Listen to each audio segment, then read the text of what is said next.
Sa ilang araw po na pag-ulan dito sa Kamaynilaan, ay ngayon po ay napakaganda ng sikat ng araw at tamang-tama po sa pagdating ni Sir Paul at Mylene at Ninita.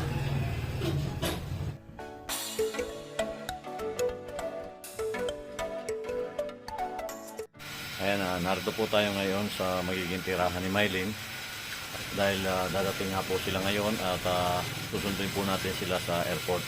Kasama po ni Sir Paul, sina Mylene at Ninita.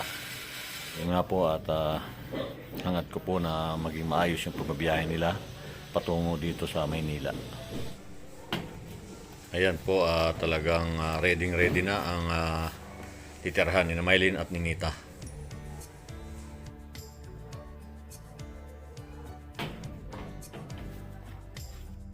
Ayan, narito nga po tayo ngayon sa magiging bahay ni Mylene.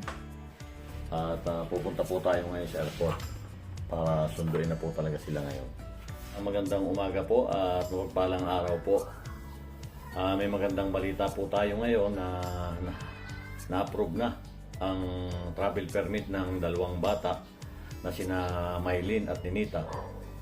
Sa kabila ng pagod at puyat at pagtatyaga ng team, lalo dyan sa Davao, na sina Sir Eli at Kuya Noy.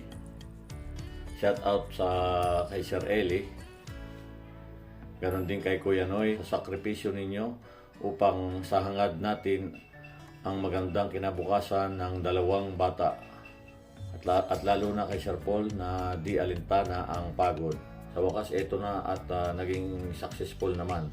Congratulations Mylene at Ninita. Ingat kayo sa biyahe. See you soon.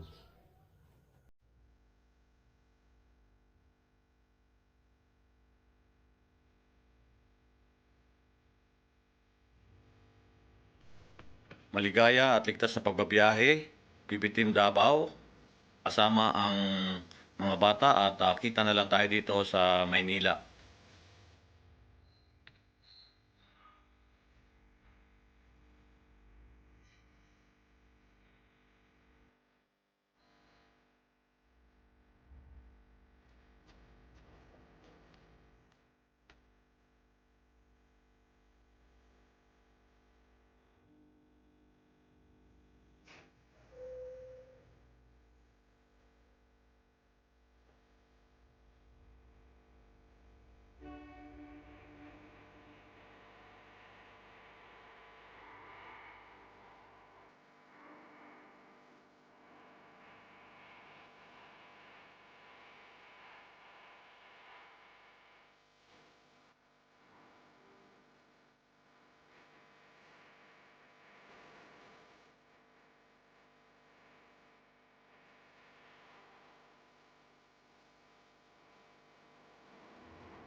At abangan na din lang po ninyo ang upload ni Sir Paul pagpunta ng Maynila at sa akin din po behind the scene.